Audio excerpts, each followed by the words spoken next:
La mesa no servida se llama la página web del Foro de Economía y Finanzas Públicas, constituido por estudiosos de la economía preocupados por el futuro del país. Entre sus 20 miembros fundadores está José Hidalgo, director general de Cordes, con quien abordaremos algunos de los 11 puntos que en su comunicado 01 le exponen al presidente Lenín Moreno. Buenos días, bienvenido a Contacto Directo. Buenos días, Alfredo. Muchas gracias por la invitación. Uno de los temas que hemos tratado varias veces aquí en Contacto Directo con usted se refiere al uso de las reservas internacionales para cofinanciar al gobierno y a la dolarización. La toma de estos dineros depositados en el Banco Central para dárselos en préstamos al Ministerio de Finanzas, ¿tiene algún fundamento legal? ¿Se respeta la ley para tomar esos dineros ajenos? A ver, el Código Orgánico Monetario y Financiero abrió la puerta para este tipo de operaciones que en el comunicado del foro hemos establecido claramente que no son convenientes, que un uso no técnico del Banco Central pueden poner en riesgo la sostenibilidad de la dolarización y que por lo tanto es necesario que el Banco Central deje de ser el prestamista del gobierno y que tenga una solvencia suficiente, una liquidez suficiente para poder responder a la totalidad de sus pasivos exigibles, que es algo que no se ha visto y de manera grave en las últimas semanas. O sea que en la práctica se convirtió el Banco Central en un prestamista de última instancia que no tiene recursos propios. ¿A cuánto ascienden sus activos? El Banco Central tiene activos líquidos y activos ilíquidos. Lo que nosotros recomendamos en el documento del foro es que el Banco Central tenga activos líquidos suficientes para responder a los pasivos exigibles. ¿Qué son los pasivos exigibles del Banco Central? Es la suma de la emisión monetaria, básicamente las monedas fraccionarias que manejamos acá en el Ecuador, el dinero electrónico, las reservas bancarias, tanto públicas como privadas, y los depósitos públicos en el Banco Central. Esos pasivos exigibles en la actualidad rondan los 10.000 millones, pero las reservas internacionales, que vienen a ser los activos líquidos con los cuales el Banco Central debería poder responder a esos pasivos, están en alrededor, según la última cifra disponible, de 2.600 millones. Entonces estamos hablando de una cobertura que está apenas en el 26%, cuando en los inicios de la dolarización esa cobertura rondaba el 100%, que es lo que nosotros sugerimos que es lo técnicamente recomendable. Pero esta operación que ejecutó el Banco Central para financiar al gobierno se fue preparando a través de los años mediante reformas legales. Reformas legales respecto, por ejemplo, a la ley Trole, que fue emitida cuando se hizo la dolarización, que disponía un sistema de balances del Banco Central, reformas legales en cuanto al Código Orgánico de Finanzas y Planificación, también o al posterior también sobre la política monetaria, que establece que pueden haber excedentes de liquidez de otros sectores que el Banco Central los puede redirigir. O sea, fue todo un proceso el que se llevó a cabo. Exacto, es algo que estuvo, yo creo, planificado porque las autoridades anteriores, y yo creo que en gran parte también el equipo económico actual, vieron al Banco Central como una fuente de recursos para hacer frente a la escasez de liquidez que afrontó el gobierno con la caída del precio del petróleo. El problema con esto es que la calidad de los préstamos que se está concediendo, porque hay que recordar dos cosas. Primero, que el Banco Central primero le prestaba al gobierno CETES, es decir, o sea, no le prestaba CETES, perdón, le prestaba dinero y recibía CETES, es decir, certificados de muy corto plazo, que luego fueron cambiados por bonos de más largo plazo. Es decir, ya con eso hubo un cambio en las condiciones de los préstamos que el Central le dio al gobierno. Pero esa deuda, por ejemplo, no se contabiliza como deuda pública, según lo que está juntando la Contraloría, ¿o sí se contabiliza? Ahora ya se contabiliza porque antes no estaba contabilizada porque la deuda del gobierno con el Banco Central estaba denominada en gran parte en CETES, que son obligaciones a menos de un año de plazo. Ahora que ya están en bonos de más de un año, incluso a 5 o 8 años, entonces ya están contabilizadas como deuda pública.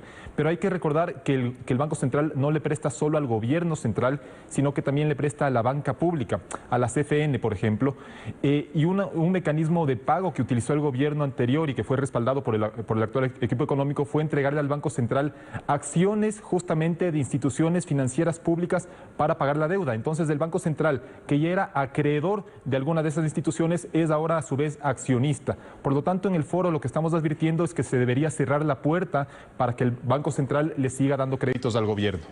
O sea que de esta deuda tomada discrecionalmente de reservas ajenas, ¿cuánto ha pagado el gobierno y cómo y cuánto debe? Usted hablaba de un 75% de deuda.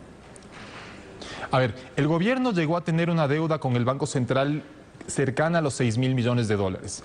El saldo contablemente se redujo a 3.800 porque hubo una cancelación con la entrega de parte del gobierno al Banco Central de acciones de instituciones financieras públicas. Lo que pasa es que, a mi entender, eso no constituye ningún pago porque, de hecho, esas acciones son muy difíciles de convertir en efectivo. Entonces, el Banco Central se queda nuevamente con activos ilíquidos. Bueno, pero en todo caso, suponiendo que ese pago se hubiera ejecutado y que debemos tomarlo en cuenta, el saldo de la deuda del gobierno con el Banco Central está en 3.800 y el de la banca pública con el Banco Central en 1.700 millones. Ahora, la toma de este dinero por el Banco Central, ¿pone en riesgo la dolarización? A ver, afortunadamente los bancos han tenido un manejo lo suficientemente técnico y prudente para no depender del dinero que tienen depositado en el Banco Central. Pero lo que sí constituye evidentemente un riesgo es que apenas el 60% de las reservas bancarias privadas en el Banco Central estén cubiertas con activos líquidos. Eso puede generar en una situación complicada un riesgo de contagio de la mala situación del Banco Central hacia el sistema financiero. Y por eso lo que nosotros recomendamos es no abusar de la prudencia que ha tenido el sistema financiero, que tiene no solo la plata en el central, sino también la plata en sus propias bóvedas y también en un fondo internacional de liquidez que suma más o menos 2.500 millones. Pero lo que recomendamos es que al menos esa línea roja de que el Banco Central tenga siempre cubierta la liquidez de los bancos privados en sus bóvedas, bueno, que esa línea roja no se traspase, porque eso puede generar cierto nerviosismo en los agentes y por lo tanto llevar a un escenario un poco complicado. En realidad, el ministro de Economía, yo lo escuché hace pocos días decir que si no se hubieran ejecutado esos préstamos del Banco Central al gobierno, eso hubiera terminado con la dolarización. Yo creo que eso no es así. Evidentemente el gobierno hubiera tenido que recortar fuertemente sus gastos y eso hubiera tenido un impacto negativo en la actividad económica, pero a su vez hubiera obligado al gobierno a tener un nivel de gasto un poco más coherente con el nivel de ingresos. Lo que se ha conseguido con estas deudas del Banco Central, y no solo con estas, sino también con las emisiones de bonos en el mercado internacional que se vienen repitiendo periódicamente, es que el gobierno no ajuste su nivel de gasto a lo que realmente puede gastar sin depender permanentemente del nuevo endeudamiento. Ayer la gerenta del Banco Central hablaba de que va a hacer una hoja de ruta para ir restaurando estas reservas. Pero eso está registrado en el presupuesto, ¿está registrado el servicio o la amortización de esta deuda o no está?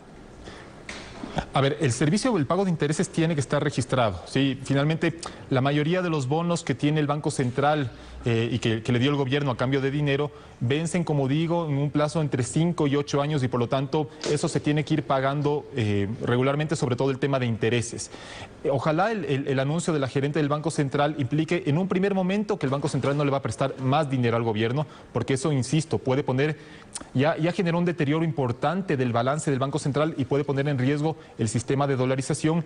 Y por otro lado, sería bueno, por ejemplo, que ese pago que se hizo al Banco Central entregándole acciones de instituciones financieras públicas sea revertido y por último el Banco Central vuelva a tener bonos del gobierno que sepamos cuándo van a ser pagados, porque finalmente que el Banco Central tenga acciones de instituciones financieras públicas que no pueden ser vendidas en el mercado y por lo tanto no pueden ser convertidas de efectivo, no sirven para restablecer el monto mínimo de liquidez que debería tener el Banco Central para responder sobre todo a las reservas bancarias privadas.